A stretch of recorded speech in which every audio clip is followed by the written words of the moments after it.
If you've been following our channel recently, you'll know we're fairly enamoured with Respawn Entertainment's free-to-play battle royale game Apex Legends.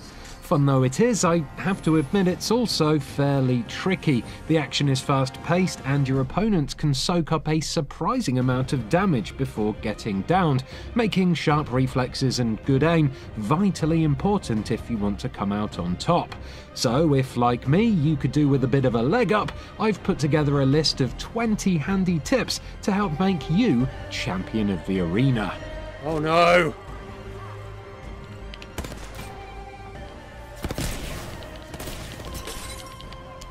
Oh, what the? Oh, I'm fine again. Yes! Oh my god! Oh. Medkit here. First up, get to know the weapons. It sounds obvious, but knowing which weapons to scoop up and which to leave behind is really important in Apex Legends if you want to stand a chance of winning a gunfight. Everyone is different, of course, and you'll have a playstyle or weapon choice to which you'll naturally gravitate, but nonetheless, experimenting is really important if you want to get comfortable with all the game's firearms and work out what works best for you. One thing that doesn't change from player to player, of course, is the damage stats, so make sure you're familiar with them. The G7 Scout is a nifty ranged weapon, for example, but the damage is pretty underwhelming when compared to other guns in the same category. For example, the G7 does 30 damage to the body and 60 for a headshot, whereas the next gun up the table, the Longbow, does 55 and 110 respectively. So if you're about raw stopping power, the Longbow is a much better pick. That said, the G7 has a much higher rate of fire and a 10-shot magazine, double the size of the Longbows, so if you're a good shot, you can absolutely make the Scout a viable weapon. While we're on the subject of weapons, our next tip concerns the current in-game meta, which is to say that the Peacekeeper shotgun is very, very good, especially if you can attach a precision choke. The Peacekeeper has a really high damage output and a respectable ammo capacity, making it a solid choice for close-range combat in pretty much any situation. But the precision choke narrows down the Peacekeeper's spread to the extent it can effectively be used as a sniper rifle to pick people off from unfeasible distances. Give it a go for yourself, it is more than faintly preposterous. Talking of range, our next tip is all about knowing your ranges and when to commit to a fight. Or, to put it another way, our next tip is not to engage the enemy at long distance unless you have the right weapon and the skills to back it up, because otherwise you're just asking for trouble. Given this is a Respawn game, it should come as no surprise that Apex Legends excels at close to mid-range combat, and with a fairly hefty time to kill stat on each player, you're fairly unlikely to kill another player outright if you're sniping from far away. What's more, Apex Legends has a small map, which means you're likely to attract a third party if you get into a fight, and a drawn-out long-range battle is a great way to advertise your location. Sticking with weapons for the time being, our next tip is to prioritise extended ammo clips when looting. Apex Legends SMGs are great in my opinion, but they tend to have pretty small magazines that can leave you vulnerable when reloading in a firefight. Get an extended mag on there, however, and they suddenly become a lot more viable, to the extent that they're pretty damn powerful. They're important enough that you might want to tell your squad mates you're looking for one so they can give them a ping should they find any on their own. Extended heavy mag here. Level 3. Pinging stuff, actually, is vital enough that it forms the next tip on our list. It may seem obvious given pinging is covered in the game's training mission and, frankly, it's all anyone ever talked about for the first few days after the game launched, but flagging stuff up is vital to success in Apex Legends. Whether you're letting people know you need light ammo, calling out a weapon someone else might want, or pinging a zipline to start a flank on another team, making use of the communication features on offer is the best way to ensure your squad stays together, stays focused, and stays well equipped. This is especially true of characters like Bloodhound or Wraith, who can get a useful heads up when hostiles are in the area. Receiving that information and sending it out to the others quickly and effectively can often make the difference between a squad wipe and a fresh set of kills. Talking of sharing information, you may not know that the accessibility options for Apex Legends feature both a text-to-speech and a speech-to-text function. Handy if you lack a mic, or if you want to know what your teammates are saying without hearing their actual voices. Of course, this being a Battle Royale game, your enemies will get knocked before they die, either by bleeding out, taking too much additional damage, or having the rest of their squad knocked down as well, thereby eliminating the whole lot. And in Apex Legends, just as in any other Battle Royale game, the rule is the same. Downed enemies cannot hurt you, so don't waste time trying to kill them if they still have active squad mates. Taking your eye off the ball like that is a great way to get killed. However, in Apex Legends, there is one notable exception. There is one special knockdown shield that allows downed players to self-revive by way of a lengthy animation in which they plunge a syringe directly into their own chest and writhe about for a bit. If you see someone knocked down with this shield, which has a distinctive golden glow, you need to keep an eye on them, as they may well get up again when your back is turned. It also may be the case that the rest of the squad is in fact dead, only their shield is giving the false impression that others are still out there. The shield also has a lot of health, so either use a finisher to put them down, which is risky, or wait until they try and self-revive, at which point they're totally vulnerable. Keep that one exception to the rule in mind, and you shouldn't have any trouble. Giving my shields a recharge. A quick bonus tip while we're on the topic: enemy shields make a shattering noise when they break, so listen out for that and try to capitalise on your enemy's vulnerability as soon as possible.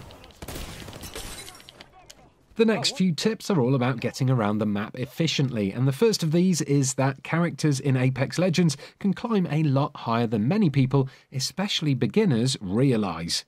Apex doesn't have full-blown Titanfall 2 wall running or triple jumping, of course, but sprinting at a wall and then pressing and holding jump will let you climb up to about 3 or 4 times the height of your character.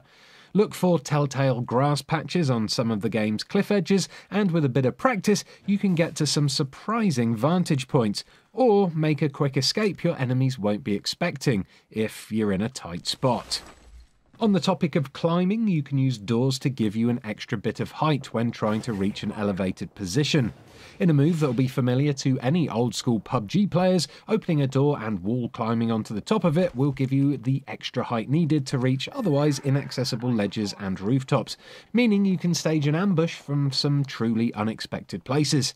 This one takes a bit of practice to do swiftly and reliably, but master the skill and it'll serve you well. We got to watch each other's back. Now, with a game like Apex Legends being all about speed and momentum, you might feel a bit put off by bigger, slower characters like Gibraltar. But don't be, it's all in your mind.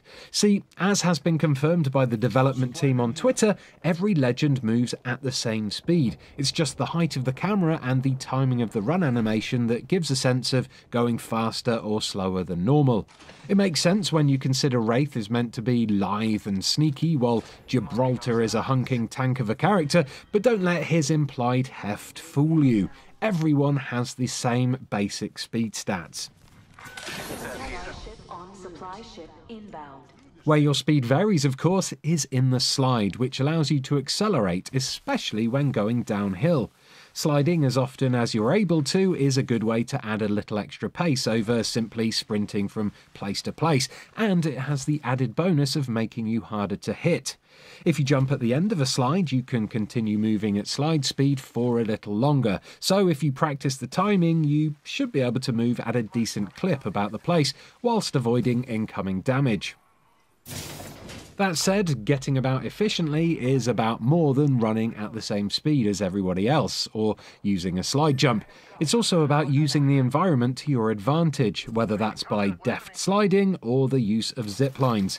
Zip lines, in fact, are particularly useful as they're almost entirely silent. You will be exposed for a few seconds when you're on said zip line, but if you catch a squad unawares, you can use a zip line to reposition and spring a hasty ambush. While we're talking about ziplines, Pathfinders is obviously extremely useful in this regard, as his ultimate ability allows him to set up a zipline on the go. But our next tip actually concerns his other active ability, the grapple. It's extremely useful for scaling buildings, sure, but did you know you can also hook enemies with it?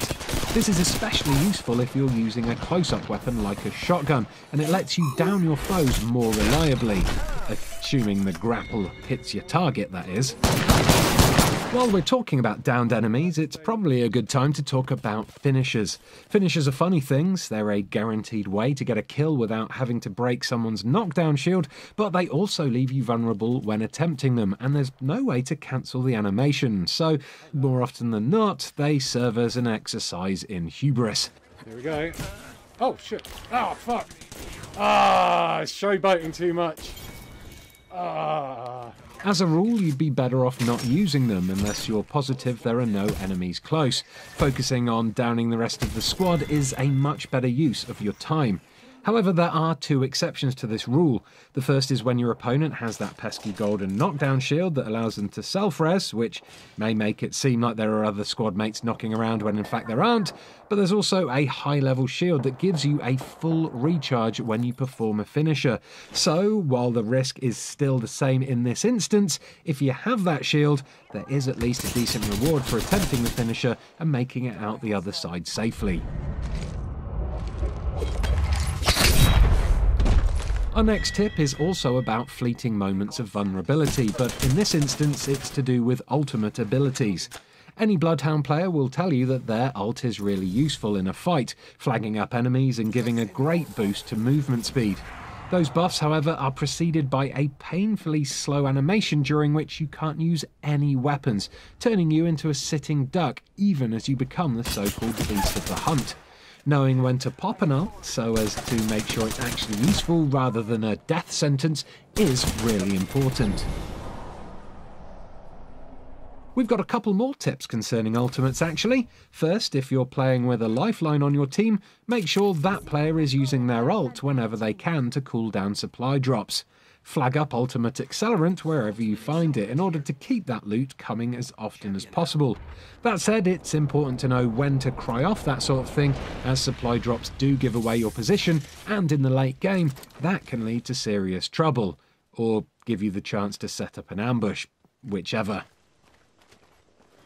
Next up, you can go through the portals placed by Wraith's ultimate ability, even if they've been placed by your enemies. This is almost certainly not a good idea, but still, it's nice to know, I guess. Reloading. Incoming care package. One last tip regarding ultimates, and that's to get wise to the possible combinations between the different legends on offer. As you've almost certainly twigged by now, Beast of the Hunt lets you see through smoke, so getting Bangalore to pop smoke while Bloodhound unleashes their ultimate can make for a delightfully one-sided gunfight. Experiment, read up online, do what you have to, just make sure you know what your team is capable of before you make the drop. And finally, here's a tip for all you loot hoovers out there. Don't be afraid to break off from your jump master as you near the ground so your team can spread out a bit. It may seem a little rude at first, but if everyone comes down in exactly the same position and starts looting the same building, the schnaffles will disappear sharpish, and slower team members may be left with nothing but a swift punch to defend themselves with. Oscar Mike. And those are all the Apex tips we have for you now.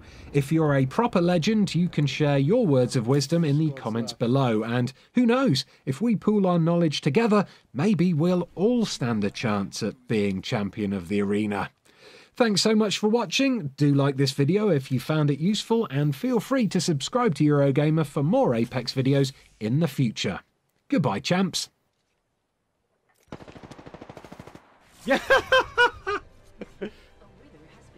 I didn't really help too much then.